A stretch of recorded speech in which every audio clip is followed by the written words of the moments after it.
Coming to you from Annapolis, Maryland, home of the U.S. Naval Academy, the sailing capital of the world, home of the world's largest crab feast, and 4 signers of the Declaration of Independence. This is the Eye on Annapolis Daily News Brief, a daily roundup of local news that you can use, including local sports, local events, local opinion, and local weather from DMV Weather. Now here's your host, publisher of Eye on Annapolis, John Frenaye. Good morning. It's Tuesday, August 7th, 2018.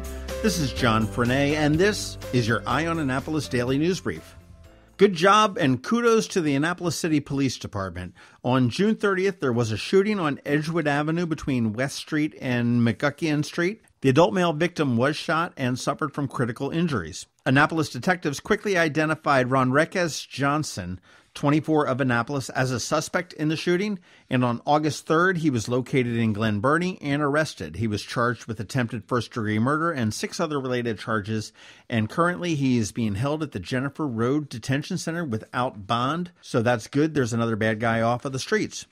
Speaking of keeping bad guys off of the streets, the Governor's Office of Crime Control and Prevention is encouraging everybody to get out to participate in National Night Out events tonight. According to the Governor's Office of Crime Control and Prevention Executive, Glenn Fwiston, he said this is a community-building event that promotes community involvement and raises crime awareness. Perhaps more importantly, it's meant to bring neighborhoods together. Now, here in the Annapolis and Anne Arundel County area, there are plenty of places to go. We're going to have Annapolis and Anne Arundel County Police as well as state police out and about. They will be in Amy's Place in Brooklyn, the Lula G. Scott Center in Shadyside, Early Heights Fire Hall up in Severna Park, the Corvius Warehouse on Fort Meade, Obery Court in Annapolis, Chambers Park in Annapolis, the Crofton Library up in Crofton, Annapolis Gardens in Annapolis, Annapolis Walk in Annapolis, and Bay Ridge Gardens in Annapolis.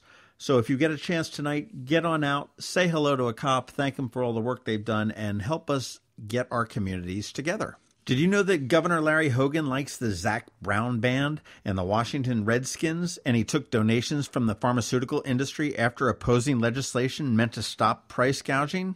Do you know he may be too Republican and not Republican enough? Well, if you read a 1,400-page report compiled by the Democratic Governors Association, you would know all of that. And somehow the Democratic Governors Association forgot to secure that down, and the Daily Record's Brian Sears was among those who were able to get a hold of the 1,418-page document. Obviously, opposition research is part of every political campaign, but it's not too frequent that the opposition gets to see what the opposition research is. The report does include biographical information, business details, and a number of news stories. It was put together by DC-based Spiros Consulting, which is known for their opposition and public policy programs for Democrats.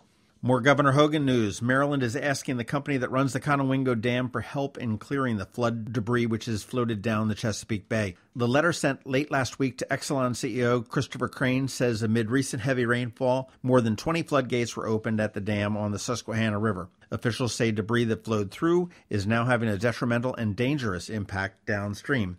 The letter was sent by the heads of the Department of the Environment and the Department of Natural Resources. The dam is licensed and operated by Exelon Generation Company, which is the parent company of our own BG&E. While agencies have been working to clear waterways, officials say the state does not have the resources to clear all of the pollution. They're asking Exelon to pitch in. Kristen Otternes, an Exelon spokesman, said the company is reviewing the letter. In early October, it's time to get out and get some exercise. Tickets for the 5th annual Lifeline 100 Century Ride are now on sale. And if you're not familiar with the Lifeline 100, what it is a 100-mile bike ride. If you're not up for that, there is a 65-mile bike ride, and that is trail and road, a combination. But if you're not up for the 100 or 65, they do have a 30-mile and a 15-mile, which are all on paved trail routes. It gets underway at Kinder Park Farm on October 7th. It is a fundraiser, and this year it will be benefiting the Capital Gazette Memorial Scholarship Fund as well as the Capital Gazette Families Fund. And during the month of August, half of the proceeds of any registrations will go directly to those funds as well. You can find out more information at lifeline100.com, and 100 is the number, so it's lifeline100.com. And to end on a good note, get on over to 49 West. Aaron Yieldhall spearheaded yet another movement. He's the gentleman that was behind the Press On t-shirts that presented a $35,000 check to the Community Foundation of Anne Arundel County for the Capital Gazette Families Fund. And he has organized an art display at 49 West, and it is called Love Annapolis. It opened up on Sunday, and it features the work of many artists in town. Most of the art has been inspired by the Capitol, and certainly all of them are dedicated to the Capital Gazette in the wake of the June 28th shootings. Artists that participating are Yieldhall, Jeff Huntington, who's famous for all of his murals, as well as his wife, Julia Gibb, Jimmy Davies, Charles Lawrence, Joseph Carr, Rob Wood, Ali Harbaugh, Jason Liggett, and quite a few more. Yieldhall said that we are a tightly knit community of artists who inspire and push each other forward. As artists, we are fortunate to recognize the town like Annapolis and find ourselves wanting to tip the scales to love in times of pain. I don't think I could have said it any better. And to Aaron, thank you very much for spearheading absolutely everything that you have done. It's made a big difference here in the town. That is about it for the top news stories today. Please make sure you're checking out eyeonannapolis.net throughout the day because we do update it throughout the day. Please recommend us to your friends, your family, your coworkers, your enemies, anybody that'll listen to you because the more the merrier. Hang tight, we do have George Young with DMV Weather. He's standing by on deck with your local weather forecast, and he's coming up right after this brief message from Kegs and Corks. Oh, and by the way, on Kegs and Corks, don't forget, when you buy your tickets, use the code EOA for Eye on Annapolis. Save yourself $10 on every general admission ticket. Don't miss the best event of the summer. Come out Saturday, August 18th for the Kegs and Corks Festival at the Anne Arundel County Fairgrounds. Get tickets now at kegsandcorksfest.com to begin the party at noon instead of 1 with early access tickets. Tickets benefit the Special Olympics of Maryland and include a souvenir glass, unlimited wine and beer samples, plus live music all day, including headliner Kristen and the Noise. Enjoy over 80 Maryland wines, 40 craft beers, incredible food, and more. Go now to kegsandcorksfest.com. This is Maryland. The weather can be nearly unpredictable. We've got George Young from DMV Weather in Annapolis to sort it all out. Hey everyone, this is George with DMV Weather, and this is your Eye on Annapolis forecast for Tuesday, August 7th. Today will be a virtual repeat of Monday with highs upper 80s to mid 90s, along with more very humid air and another chance of a scattered pop-up thunderstorm later in the day. Then we should expect showers and storms on Wednesday as a cold front gets closer from the west, followed by a couple more days in the mid to upper 80s to finish the week before another front and slightly cooler temps over the weekend with highs in the low to mid 80s along with ongoing chances of showers and storms reappear. Okay, that's it for today. Be sure to download our free weather app by searching the Apple App Store or Google Play Store for DC MDVA Weather so you can track all the storms on our Max Map radar tool and also get timely updates via push notifications regarding the rain and any severe weather that breaks out.